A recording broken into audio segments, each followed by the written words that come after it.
Bien, bonjour chers abonnés, bonjour chers amis.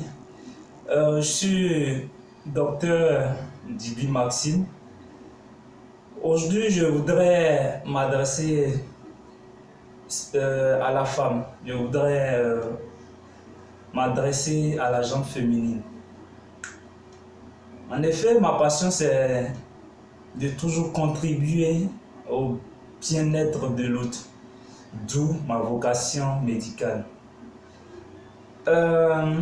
Aujourd'hui, je voudrais que vous m'accordiez quelques minutes pour qu'on puisse, sinon je puisse vous entretenir sur la partie intime de la femme.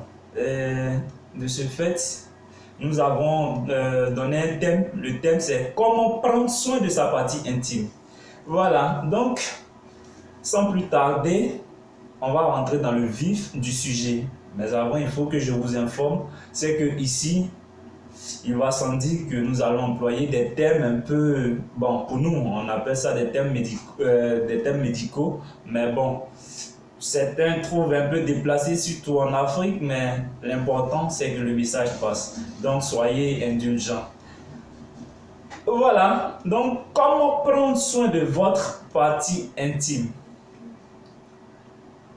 Pour commencer, je vous dirais comme ça d'oublier les savons irritants et opter pour des astuces naturelles. Ces astuces dont je parle, bien sûr, à la fin de notre vidéo, nous allons vous, nous allons vous donner quelques exemples pour que, sinon quelques conseils pour que vous puissiez mieux prendre soin de vous. Mais d'abord, voici comment préserver la santé de votre vagin. En disant cela, je vais d'abord vous donner quelques explications sur ce que c'est que le vagin. Donc, je vais dire comme ça, la flore vaginale, sinon le vagin et ses habitants, est sujet de plusieurs facteurs qui peuvent modifier le fonctionnement même de votre partie intime. Et entre autres, je peux citer la grossesse, je peux citer la ménopause, on peut parler de la puberté ou encore les perturbations hormonales. Il faut aussi comprendre que la prise de certains médicaments peut également affecter l'écosystème du vagin. Sachez que le vagin est naturellement acide. C'est-à-dire quoi? Le pH du vagin est acide et ce pH varie entre 3,5 et 4,5. Ce pH permet bien sûr comment dirais-je cela? Oui, ce pH permet de multiplier les bactéries que moi j'appelle bactéries, bonnes bactéries ou alors bactéries vraiment propices pour le milieu, c'est-à-dire les bactéries de la flore vaginale. Cela va prévenir les démangeaisons, cela va prévenir les mycoses et bien sûr les infections. Lorsque vous lavez de façon intempestive la cavité vaginale ou alors si vous faites trop votre toilette intime, cela va transformer, sinon changer le pH du milieu. Tu peux aller jusqu'à 8 qui devient bien sûr basique. Et ce pH basique va à son tour favoriser la pullulation des bactéries. La multiplication des bactéries va rendre le milieu plus propice aux infections. Voilà.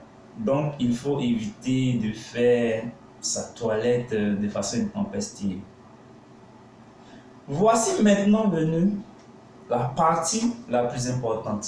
Nous allons maintenant vous donner quelques astuces, quelques conseils pour mieux prendre soin de votre partie intime. Comme première astuce, il faut porter des sous-vêtements en coton.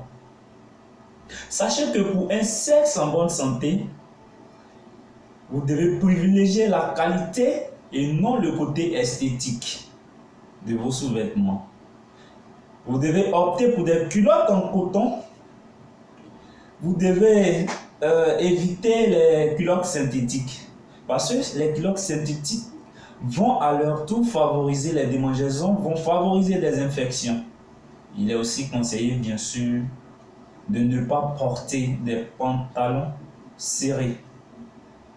Parce que lorsque vous vous blaquez, cela va causer des frottements, une forte chaleur, vous allez transpirer et cette transpiration va bien sûr favoriser, comme on appelle, les infections. Deuxième astuce, se laver une seule fois par jour, idéalement. Je dis bien idéalement, parce que il est conseillé de se laver 1 à 2 fois par jour au maximum. Et il ne faut jamais laver l'intérieur du vagin, car cela va bien sûr détruire la flore vaginale et augmenter le risque d'infection. Le vagin renferme des bonnes bactéries, comme je vous l'avais dit auparavant, et la capacité de ces bactéries nettoie tout seul la cavité, le vagin. Les zones à nettoyer sont bien sûr les lèvres, le clitoris et puis le vestibule. L'intérieur, laissez ça comme ça parce que ça va s'entretenir seul. Troisième astuce, nettoyer la région anale. Le nettoyage de la zone anale et des fesses doit également être pris en considération. Toutefois, il faut d'abord commencer par le vagin, voilà, et non par l'anus. Sinon, les bactéries de la zone anale vont toucher la flore vaginale et causer des infections, de sérieuses infections même d'ailleurs. Si vous utilisez des papiers hygiéniques, votre nettoyage, vous devez toujours commencer du haut vers le bas, de devant vers l'arrière et non pas le contraire. Ne pas négliger le périnée. Ça, c'est notre quatrième astuce. Il ne faut pas négliger le périnée. Le périnée, c'est la partie qui interpose le vagin et l'anus. Ça veut dire que c'est la partie entre le vagin et l'anus. Cette partie, lorsqu'elle n'est pas entretenue, va, comme on appelle, favoriser l'accumulation des bactéries. Et ce qui va, bien sûr, avec une propagation, atteindre le vagin ou soit l'anus. Donc cette partie est à nettoyer 1 fois par jour au moins. Cinquième astuce, il faut éviter les savons. Surtout les savons irritants. Il faut éviter les savons. Il n'y a pas de remède miracle pour un sexe propre. Ce que vous devez retenir, c'est que le seul ingrédient qui a de l'importance pour la prise en charge de votre partie intime, c'est l'eau. Et l'eau est largement suffisante pour protéger votre flore vaginale. Et l'eau ne perturbe pas l'équilibre de votre flore vaginale. En effet, les savons neutralisent les bonnes bactéries et favorisent les démangeaisons et les infections. Il est donc conseillé de se laver à l'eau. Quand je parle de se laver ici, on parle de votre partie intime. Et ensuite, bien laver ses sous-vêtements. Ça, c'est la sixième astuce. Il faut bien laver ses sous-vêtements. Les sous-vêtements, en les lavant, je vous conseille de les laver à la main. Parce que lorsque vous mettez les sous-vêtements dans une machine à linge, ça n'élimine pas les bactéries à 100%. Et bien sûr, en les lavant, il faut les laver avec du savon de Marseille. Voilà, c'est ce qui est recommandé. Voilà nos 6 astuces. Mais à côté de cela, je vais vous donner quelques conseils. Ça, c'est votre bonus. Durant vos menstrues, il est conseillé de changer de serviette toutes les 4 heures. Par ailleurs, les rapports sexuels sont déconseillés durant cette période. Parce que si vous faites des rapports sexuels durant votre période menstruelle, sinon durant les menstrues, vous allez favoriser bien sûr des infections.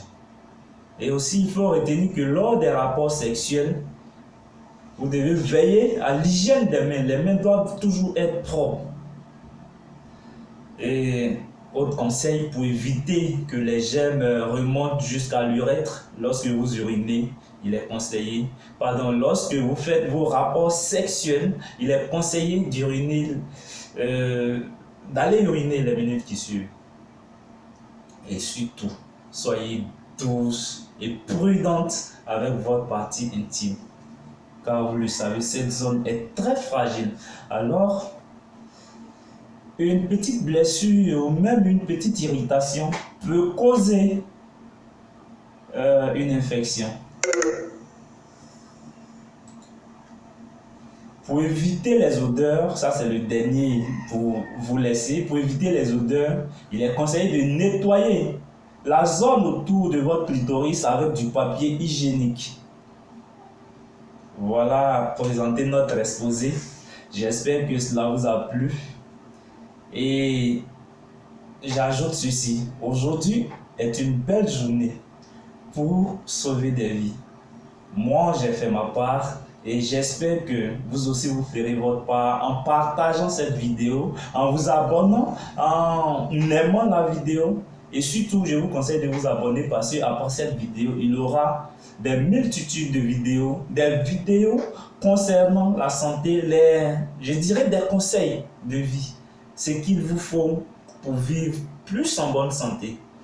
Ça, c'est notre mission et vraiment, je souhaite que vous vous intéressez à notre programme parce que ça vous fera du bien dans vos familles.